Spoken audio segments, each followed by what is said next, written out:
آپ نے اکثر بریلوی اور دیوبندی بزرگان دین اور علماء کرام سے یہ اکثر سنا ہوگا کہ جی بزرگ روحانی طور پر دیکھے گئے جی ہوتے ادھر ہیں، کبھی مدینہ شریف حاضری میں پہنچے ہوتے ہیں، کبھی وہ مکہ شریف پہنچے ہوتے ہیں، نماز میں غیر حاضر ہوں تو وہ کہتے ہیں جی نماز روحانی طور پر وہاں آتی، اور یہ سب جگہ کہانی ہے، کہیں دعوت اسلامی کی بہاروں کے نام سے ہے اور کہیں تبلیغی جماعت کی کارگزاری کے نام سے، یہ ہر جگہ جاری ہے۔ کہتے ہیں جی وہ بزرگ ادھر تھے تو ہے ادھر تھے، روحانی طور پہ ان کو وہاں دیکھا گیا، انہوں نے وہاں نماز پڑھی۔ یہ ہے بابوں نے جو آپ کو بتایا، اور سر صحیح مسلم میں حدیث ہے، نبی علیہ السلام ایک چوراہے سے گزرے تو بنو سلمہ وہاں کھڑے تھے، نبی علیہ السلام نے پوچھا تم لوگ یہاں کیوں کھڑے ہو؟ ان کا یا رسول اللہ ہم بڑی دور سے اپنے گاؤں سے مسجد نبی میں آپ کے پیچھے نماز کے لیے آتے ہیں تو تھک جاتے ہیں، بڑی مشکل سے پہنچ پاتے ہیں، جماعت پکڑنے میں مشکل ہوتی ہے، تو ہم نے ارادہ کیا ہے کہ ہم مدینہ شریف شہر کے اندر ہی شفٹ ہو جاتے ہیں تاکہ آسانی سے آپ کے پیچھے نماز پڑھ لیں۔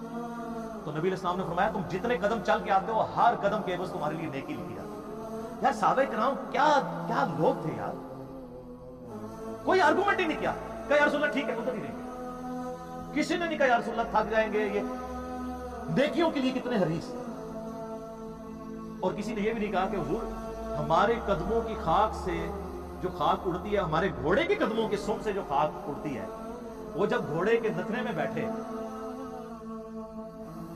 تو اس کے برابر بھی کوئی امت کا ولی غوث قطب ابدال نہیں ہو سکتا، تو ہمارے بعد تو بزرگان دین ہواؤں میں اڑ اڑ کے مکے اور مدینے نمازیں پڑھیں گے، تو یا رسول اللہ ٹھیک ہے ہم شفٹ نہیں ہوتے، ہم اڑ کے آ جائے کریں۔ ایک اور بات سیکھنے والی ہے، کوئی غوث بن جائے، قطب بن جائے، ابدال بن جائے، ولیوں کا سردار بن جائے، مگر وہ کسی صحابی کے مرتبے پر نہیں پہنچ سکتا۔ ہاں سارے اولیاء جو ہے نا وہ کیٹیگری میں صحابہ ان سے اعلیٰ ہے۔ غوث اعظم کا غلام غوث اعظم کی خانقاہ میں جاتا ہے، دیکھتا ہے کہ غوث اعظم کی خانقاہ ہے، ایک شخص وہاں تڑپ رہا ہے، ہاتھ پاؤں ٹوٹے، تو غوث اعظم سے عرض کرتا ہے غوث اعظم آپ کی بارگاہ میں آیا ہے، ہاتھ پاؤں ٹوٹے ہوئے ہیں، بڑی بری حالت میں، اسے کیا ہوا، اس کی مدد فرمائیے۔ غوث اعظم فرماتے ہیں ایک ابدال ہے، تین ابدال میری خانقاہ کے اوپر پرواز کر رہے تھے، اڑ رہے تھے، میری خانقاہ کے اوپر سے مقام کیا تھا، ابدال میری خانقاہ کے اوپر پرواز کر رہے تھے، دو ابدالوں نے دیکھا غوث اعظم کی خانقاہ ہے، ایک دائیں طرف چلا گیا ایک بائیں طرف چلا گیا، اس نے کہا میں خود ولی ہوں، میں کیوں غوث کا عادت کروں، یہ وہ ابدال ہے وہاں سے گرا میری خانقاہ میں، ہاتھ پاؤں ٹوٹے ہوئے ہیں، میں کہتا ہوں اڑنے والا ابدال غوث کی توہین کرے، اس کی یہ حالت ہے، زمین میں رینگنے والے کیڑے تو گستاخی کرے گا تو تیری کیا حالت ہوگی۔ اس زمانے میں کوئی نہیں اڑتا تھا، آج بھی کوئی نہیں اڑ سکتا میرے بھائی، کہانی ہے۔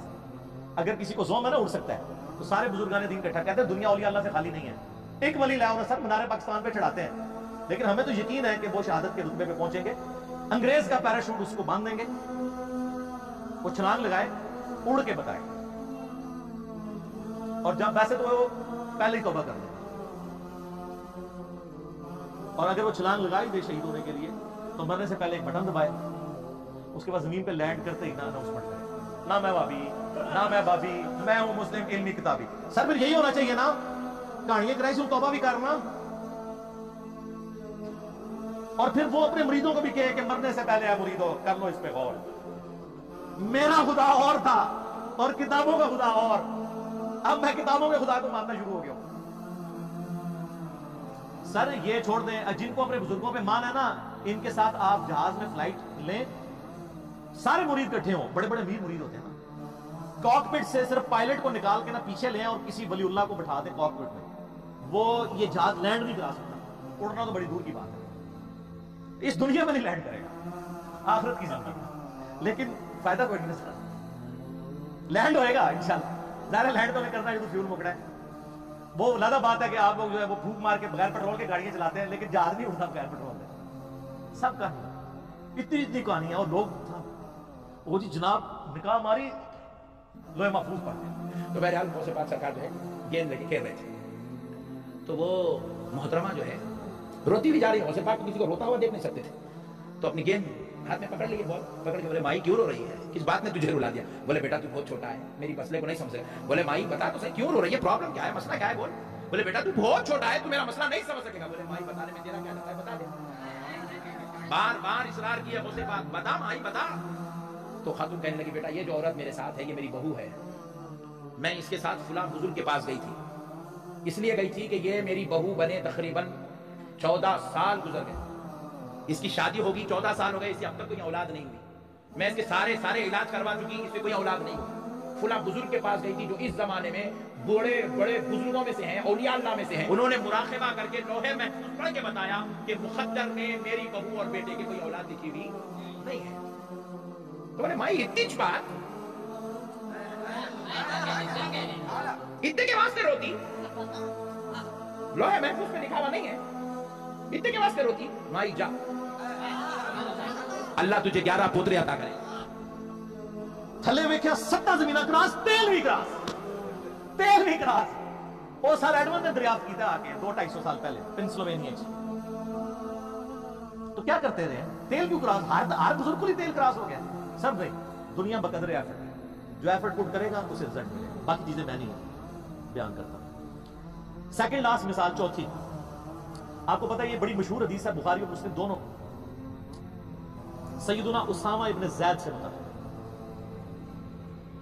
एक जंग के दौरान काफिर से मुठभेड़ के दौरान जब वो काफिर उनकी तलवार के नीचे आया तो उसने कलमा पढ़ दिया, लेकिन उन्होंने फिर भी उसे कत्ल कर दिया। बाद में कलक था, नबी इस्लाम की खिदमत में हाजिर हुए कि या रसूलल्लाह इस तरह लड़ाई हुई, वो मेरी तलवार के नीचे आया, कलमा पढ़ दिया, फिर भी मैंने उसे कत्ल कर दिया। तो नबी इस्लाम फरमाया तूने उसे क्यों कत्ल किया? कि या रसूलल्लाह उसने ऊपर से कलमा पढ़ा था डर की वजह से, अंदरों वो काफिर, हो सकता है बात ठीक भी हो, हम भी यही जजमेंट करें, लेकिन नबी इस्लाम ने फरमाया क्या तूने उसका दिल चीर लिया था? तो साहबा ने तो नहीं कहा या रसूलल्लाह के औलिया अल्लाह दिल का हाल जान लेते हैं, तो हम तो औलिया के इमाम हैं। जी मैंने दिल चीर लिया था।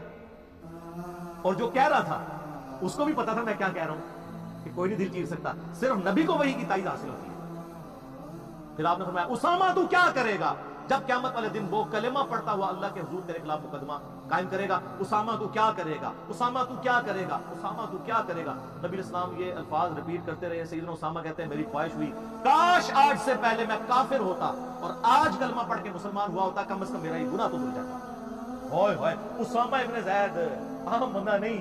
सही बुखारी में हदीस है कि नबी इस्लाम जानों पे एक तरफ हसन इब्न अली को उठाते थे तो दूसरे तरफ उसामा इब्न ज़ैद, हुजूर के बच्चों की माने, पोता हुजूर का सल्लल्लाहु अलैहि वसल्लम। बड़े बड़े सहाबा गुस्से की हालत में नबी इस्लाम को अप्रोच नहीं करते थे, तो उसामा इब्न ज़ैद से सिफारिश करवाते थे। वो जो बुखारी मुस्लिम में हदीस है जब फातिमा नामी औरत की चोरी का मुकदमा आया और नबी इस्लाम को सिफारिश की गई, वो भी उसामा के जरिए की गई थी, लेकिन हुजूर ने उधर भी लिहाज नहीं किया। आपने फरमाया तुम लोग मुझे सिफारिशें करवाते हो, अल्लाह की कसम तुमसे अगले लोग इसलिए तबाह बर्बाद हुए, उनके अशराफिया के लिए अलग कानून होते थे और आम लोगों के लिए अलग। अल्लाह की कसम अगर मेरी बेटी फातिमा भी चोरी करती मैं उसके लिए हाथ कटवा दूं, मुझे अप्रोच करते हो तुम। ये है उसामा इब्न ज़ैद। और आप जरा मुझे बताएं जो कहते हैं कि बुजुर्ग दिलों के हाल जान लेते हैं, तो कहते हैं जब अल्लाह वालों की बारगाह में जाओ तो दिलों को कंट्रोल में रखो, ये दिलों के जासूस होते हैं। तो कहते हैं जब अल्लाह वालों की बारगाह में जाओ तो दिलों को कंट्रोल में रखो, ये दिलों के जासूस होते हैं। कहते हैं आप रायविंड चले जाएं, आप मुल्तान शरीफ चले जाएं, किसी भी शरीफ जगह पे चले जाएं, तो मुरीद वो डर डर के बैठे होते हैं, दिल का हाल जान लेते हैं। मैंने कहा ना, पुरानियां गल्लां, पुराने फिरके, पुराने बुजुर्ग हूं तेरा बरसियां भी हो चुकी हैं, 1000 साल बरसियां, जो जितना पुराना है उतनी बरसी हो चुकी है। मैं ये चैलेंज करता हूं, मैं अपनी मैकेनिकल इंजीनियरिंग में से मशीन डिजाइन का या स्ट्रेंथ ऑफ मटेरियल का एक फार्मूला मैकेनिक्स ऑफ मटेरियल्स का लिख के देता हूं कागज के ऊपर, कोई दुनिया का बुजुर्ग मुझे देख के पढ़ के बता। हाँ, अगर वक्त का पैगंबर हो वो पढ़ के बता सकता है, क्योंकि उसे वही की ताईद हासिल होगी। नबी इस्लाम को कई मौके के ऊपर आपको पता है काफिरों ने सवाल किए हैं, नबी इस्लाम को नहीं पता था, अल्लाह ने सूरत नाज़िल करके जवाब सिखा दिया। किस्सा मूसा और खिज़र सिखाया, हज़रत यूसुफ अलैहिस्सलाम की बायोग्राफी सिखाई, जुल्करनैन बादशाह से मुतालिक सिखाया सूरतुल काफ में। वो एक जो बंदी मौलाना बैठा हुआ है कोई मजहूल किस्म का, वो अपने आप को कहता है मैं मुफ्ती आज़म अमेरिका हूं, उसने मेरे जवाब में रिकॉर्ड कराया, उसने देखो कितना गुस्ताख हुआ है, वो कहता है ये तो अल्लाह के नबी के सामने भी रखो तो वो भी फार्मूला नहीं पढ़ सकते। क्या मैं कहूँ उनकी बेअदबी को, उस नाम याद जीरो स्कॉलर की बेअदबी पर मैं कहूँ कि नबी भी आ जाए तो नबी भी आपका फार्मूला नहीं पढ़ सकेंगे। खुदा न खास्ता आप नबी की ऑथेंटिसिटी को चैलेंज कर रहे हैं। आप जिस इंजीनियर फार्मूले की बात कर रहे हैं, नबी के सामने लिख के बताए, नबी पढ़ लेगा। लानत है तेरे ऐसे अकीदे के ऊपर, कलमा पढ़ के मुसलमान हो, बेशर्म इंसान। ये मैं अपनी जात की खातिर नहीं कह रहा, ये तो हज़रत उमर होते तो पहले तो इसकी वो करते ना, फिर अगली बात उससे करते हैं। नबी इस्लाम को तो अपने बाबे बचाने के लिए यूज कर रहे हैं। वो इमाम हनीफा रहमहुल्लाह का वो गुनाह धुलने वाले वाक़े को डिफेंड करते हुए ये कह रहे हैं नबी इस्लाम के पीछे अल्लाह है। सूरह अल इमरान की आयत नंबर 179 है कि अल्लाह की ये शान ही नहीं है कि किसी गैर नबी को गैब पर मुत्तला करे। वो अपने पैगंबरों को गैब के ऊपर इतला देता है, और तुम्हारा काम है अल्लाह और उसके पैगंबरों पे ईमान लाओ। बस इस हाथ को क्रॉस मत करो। तो नबी इस्लाम को अगर ये चैलेंज दिया जाए वक्त के पैगंबर को, वो पढ़ के सुना भी देगा, उसको अल्लाह आने वाहिद में सब कुछ सिखा देगा। बापों को इसलिए मैं चैलेंज कर रहा हूं कि तुम्हारा तो कहना है कि हमारा अल्लाह से ताल्लुक है, अल्लाह को तो आती है ना इंजील नहीं, पढ़ के बताओ। तुम कहते हो हम दिलों के हाल जानते हैं, हमें कशरू कुबूर होता है, वो भी कहानियां। सही मुस्लिम में हदीस है, बुखारी में भी उसका कुछ हिस्सा है। एक मिद्रम नामी गुलाम था नबी इस्लाम का, खैबर के मौका पर नामालूम तीर लगा, वो शहीद हो गया। साहबा ने कहा सीधा जन्नती है। आप मैं तुम जन्नती कह रहे हो, इसने तो मालिक गनीमत की एक चादर चुराई थी जो आग की पहना दी गई है इसके ऊपर, मैं देख रहा हूं। तो साहबा इकराम फौरन घरों को लौटे। अगर किसी ने कोई रस्सी का एक टुकड़ा भी ये समझ के उठाया था ना, इसकी तो खैर है, वो भी लाके मालिक गनीमत में जमा करवाया कि ये सब वो लोग समीअना व अताअना थे, सुनने वाले और मानने वाले। तो साहबा इकराम को तो सामने मैयत के ऊपर आग की जो चादर नजर नहीं आई है। बुखारी मुस्लिम में हदीस है, नबी इस्लाम गुजर रहे थे, आप रुक गया, आपका खच्चर बिदक गया, क्योंकि आप इस्लाम उसमें बैठे हुए थे, उसकी बरकत से अल्लाह ने उसको भी दिखा दिया। वैसे बुखारी मुस्लिम में हदीस है कि एक मनाजिर जो है वो जिन्हों इसके अलावा सारी मखलूकात देखती हैं। आप फरमाए दो कब्र वालों को अज़ाब हो रहा है, एक पेशाब के छींटों से नहीं बचता था, दूसरा चुगली खाता। फिर आपने एक टहनी तोड़ के उसके दो हिस्से करके लगाया, फरमाया जब तक ये हरी रहेगी इनके अज़ाब में तकलीफ होती रहेगी नबी इस्लाम की मुबारक हाथों की बरकत से। तो साहबे कराम को तो साहबे कराम कहानियां दिल का जान लेते हैं। सर अब जमाना बदल चुका है, अब हर तरफ सदा है क्या कि ना मैं वाबी ना मैं बाबी, मैं हूं मुस्लिम। इल्मी किताबी, ये इल्मी किताबी बात है।